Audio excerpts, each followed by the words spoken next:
dan bahkan ada yang bunuh diri. Kalian benar-benar sadis. Sadis kalian, hancur kalian. Kalian harus tanggung jawab. Indra Kents, Doni Salmanan, dan semua afiliator binary option, kalian harus diproses secara hukum. Karena kalian telah menjerumuskan banyak orang, kalian telah menipu banyak orang. Jawabannya kayak gini, affiliate yang saya gunakan itu tidak seperti itu. Misalkan dalam jangka waktu sekitar 6 bulan, Doni Salmanan menarik 2.000 orang. Misalkan ada orang yang registrasi akun trading di bawah link saya itu sekitaran 2.000 orang dalam jangka waktu 6 bulan.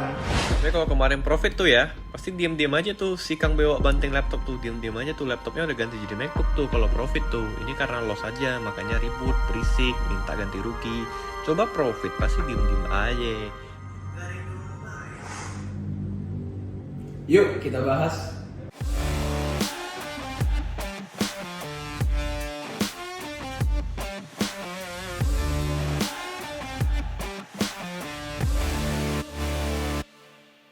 Hai guys, it's me again Dharma Subawa and welcome back to my channel Dharma Subawa Billionaire Adventure. Nah sebelum kita mulai jangan lupa di subscribe lebih dahulu untuk channel saya, karena kali ini saya akan ngebahas sebuah topik yang lagi rame saat ini. Kita ngebahas tentang yang namanya afiliator binary option. Nah, kemarin nih ada sebuah kasus di mana ceritanya di sini saya lihat ada seseorang yang dipanggilnya Bebok di sini, saya nggak tahu namanya, mohon maaf. Ceritanya orang ini marah dan orang ini mengatakan bahwa si Indra Kents dan Doni Salmanan adalah seorang penipu dan lain-lainnya. Jadi ceritanya orang ini adalah seorang trader guys di aplikasi Binomo, dan trader ini beliau rugi hingga 540 juta berdasarkan pernyataan dari beliau. Nah jadi gini, sebelum kita bahas lebih lanjut, sebelumnya saya ingin turut sampaikan empati juga kepada teman-teman bapak tersebut dan juga yang lainnya yang pernah rugi dari trading segala macam. Nggak cuma kalian aja kok pernah rugi dari trading, saya juga pernah. Nggak cuma kalian aja pernah rugi besar, saya juga pernah rugi besar, dan yes itu benar-benar sangat menyakitkan. Nah tapi satu pertanyaan saya nih, orang ini yang mohon maaf yang dipanggil sama Indra Kents ini Bewok, itu dia gimana ceritanya bisa rugi sampai 540 juta? Karena ya setahu saya, walaupun saya nggak pernah trading di Binomo ya, saya cuma pernah nyoba demo account-nya aja biar tahu. So di demo account-nya yang saya lihat kalau nggak salah itu maksimal open posisi maksimal dana yang kita bisa taruhkan per satu open posisi itu adalah 14 juta. Ya kan, artinya kalau total kerugian sampai 540 juta berarti 540 dibagi 14 sama dengan orang ini sudah bertransaksi 38 kali dan per transaksinya senilai 14 juta. Pertanyaannya, ketika sudah rugi transaksi 1, transaksi kedua, transaksi ketiga, kenapa masih tetap lanjut ya orang ini trading? Itu yang menjadi pertanyaan saya. Nah, so sebelum kita lanjut lagi, ini saya disclaimer dulu teman-teman ya. Jadi ini adalah pandangan saya pribadi. Di video ini saya bukan maksud untuk membela Indra, membela si Doni Salmanan, membela si Bapak Rugi tersebut, tapi di sini saya pengen menyampaikan pandangan saya pribadi terhadap kasus yang terjadi pada saat ini, yang terutama afiliator binary option gitu ya teman-teman ya. Nah sekarang balik lagi, kalau kita bicara tentang tradingnya, sebenarnya kan dalam trading itu ada yang namanya, kalau saya ya, saya trading di futures, saya trading forex, crypto dan gold di pasar futures. Kalau di pasar futures itu ada yang namanya stop loss. Nah kalau yang di trading binary option itu kan ada nominal yang kita taruhkan, artinya kita bisa milih. Let's say kita punya modal 540 juta, kita bisa milih mau pertaruhkan sejumlah berapa nih untuk trading pada saat itu, gitu. Jadi bisa diatur sebenarnya, artinya kerugian pun seharusnya bisa diatur.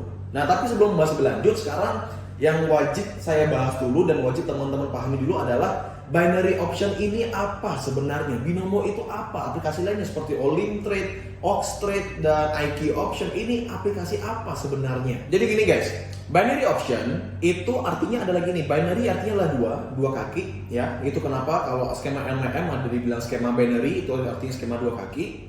Dan option itu artinya adalah sebuah pilihan. Artinya binary option adalah dua pilihan. Pilihan dari apa ya? Entah pilihan naik atau turun, kiri atau kanan, merah atau kuning, sisi kiri, sisi kanan, mana yang menang, mana yang kalah, itu artinya adalah sebuah opsi pilihan. Dan opsi pilihan secara skema keuangan, secara literasi keuangan teman-teman, itu adalah skema kasino atau kita sebut sebagai skema judi. Nah, kalau kita ngebahas tentang skema judi, Pak, apakah itu boleh? Apakah legal atau ilegal? Sebenarnya, kalau saya bicara tentang netral di sini ya, skema judi ini secara keuangan itu sah, ada, itu legal. Dan di beberapa negara itu ada aturan yang mengatur dan itu memang diperbolehkan di negara-negara tertentu. Tapi kebetulan di Indonesia memang judi itu dilarang, kasino itu dilarang. So that's why kebanyakan aplikasi judi yang bisa seperti sport betting atau financial betting dan segala macamnya itu pernah dibahas di YouTube-nya Pak Gema Billionaire juga, Pak Gema Goyardi ya. Silakan ditonton, itu lebih detail di sana, senior saya. Jadi di sini kan skema kasino di Indonesia itu tidak diperbolehkan. Itu kenapa kebanyakan dibilang itu adalah bodong atau ya ilegal dan segala macamnya. Itu tentang binary option. Dan bahkan kegiatan ini financial betting ya, all in trade, binomo segala macam, mereka semua ini berada di bawah naungannya World Gaming Association. Loh Pak, kok World Gaming emang nih game? Yes, betul. Skema judi, skema permainan kasino itu dimasukkan ke dalam sebuah kategori industri gaming namanya teman-teman. Silakan searching, ada datanya semua kok. Nah, artinya apa? Teman-teman yang trading di binomo dan lainnya, kalian harus mengakui bahwa aplikasi tersebut adalah aplikasi judi. Kalau trading yang sebenarnya, keuntungan ataupun kerugian itu diukur dari seberapa jauh harga itu bergerak. Ya, bukan dipatok fix, bukan dipatok kalau saya nambah naik ini benar keuntungan saya sekian, kalau saya nambah benar ini turun keuntungan saya sekian. Bukan seperti itu bos. Jadi balik cerita. Nah, di sini sih saya nggak akan bahas lebih detail tentang binomo, cara trading seperti apa, karena jujur saya nggak pernah trading di sana. Tapi sekali lagi saya mau bahas ini. Untuk aplikasi binomo, memang itu disebut sebagai judi, dan yang pernah saya coba sekali lagi saya share. Di sana ada batas maksimal kita mempertaruhkan dana itu berapa? Ada yang 14 juta, mulai dari 70.000 kalau nggak salah. Silakan teman-teman koreksi, 70.000, 140.000 dan segala macamnya. Nah, kalau orang ini rugi sampai 540 juta, artinya kan orang ini mohon maaf ya, ini terlepas dari saya tahu atau nggak tahu orangnya, tapi kalau saya berasumsi berarti kan kalau saya udah pernah loss 14 juta nih, terus saya bisa loss lebih gede lagi, artinya kan saya terbawa oleh greedy-nya saya untuk trading lagi, mencoba dan berharap merecovery kerugian saya yang sebelumnya, gitu loh. Well, ini sih pendapat saya pribadi. Silakan teman-teman coba share juga pendapat kalian seperti apa, jawab di kolom komentar ya. Kita akan bahas nanti di sana. Nah, lagi satu yang terakhir yang pengen saya bahas adalah mengenai afiliator ini sendiri. Apakah mereka ini kita sebut emang beneran nakal atau tidak? Nah, jujur saya juga tidak terlalu mengikuti Indra Ken, saya tidak terlalu mengikuti Doni Salmanan, saya tidak pernah melihat cara mereka marketingnya seperti apa. Apakah mereka ini marketing dengan cara menjanjikan atau tidak? Apakah mereka marketing dengan cara mengiming-imingnya atau tidak? Saya nggak tahu itu, nggak tahu. Bagi teman-teman yang tahu coba di-share juga seperti apa. Tetapi gini, mengenai katanya isunya afiliator itu mendapatkan komisi 70% dari kerugian nasabah. Apakah benar atau tidak saya juga nggak tahu. Tapi kalaupun itu benar, oke, ini adalah pandangan saya pribadi. Disclaimer sekali lagi, saya bukan membela, ini adalah pandangan pribadi saya. Berarti kan kita bisa sebut nih kalau binomo ini adalah sebuah skema judi, berarti Indra Kents, Doni Salmanan dan lain-lainnya, mereka semua adalah sub agen kasino. Kalau misalkan di broker forex nih kayak saya adalah IB. Broker yang saya pajak partner adalah Tiger Woods. Berarti saya adalah IB-nya Tiger Woods. Nah, mereka juga sama. Berarti saya nggak tahu namanya mereka apa. Mungkin afiliator disebutnya, tapi bagi saya menyebutnya adalah mereka adalah sub agen dari tempat kasino. Nah, kita lihat yang namanya IB, partner, marketing pasti mendapatkan komisi dari keuntungan sebuah perusahaan. Contoh misalkan Anda bisnis jual beli laptop misalkan keuntungan Anda ketika orang-orang belanja laptop. Nah, komisi marketing yang menjualkan produk Anda adalah komisi yang diambil dari keuntungan perusahaan Anda dari menjual laptop. Ya kan? Fair ya? Nah, kalau di kasino memang skema keuntungan kasino itu adalah dari nasabahnya yang rugi, bukan nasabah sebetulnya, dari penjudinya yang rugi. Itu kenapa disebut ya house always win gitu kan. Jadi kalau ada orang judi ke kasino, ke Singapura deh, Marina Bay Sands, kalau teman-teman pernah ke sana, kita judi, kita kalah di sana, ya udah uangnya untuk si kasino. Nah, terus kalau saya sebagai marketingnya kasino, berarti kan saya berhak mendapatkan komisi. Cuma kan komisi saya tidak berhak didapatkan ketika ada penjudi yang baru masuk kasino, nyetor uang 100 juta, terus 100 juta komisi langsung masuk ke saya, kan tidak mungkin. Komisi harus datang dari keuntungan dari sebuah perusahaan kasino itu sendiri. Berarti kalau keuntungannya dari nasabah yang loss, ya udah berarti asumsinya saya memang betul ini mereka mendapatkan keuntungan atau komisi dari trader-trader yang rugi di binomo tersebut. Itulah asumsi saya, terlepas dari benar atau enggaknya saya nggak tahu.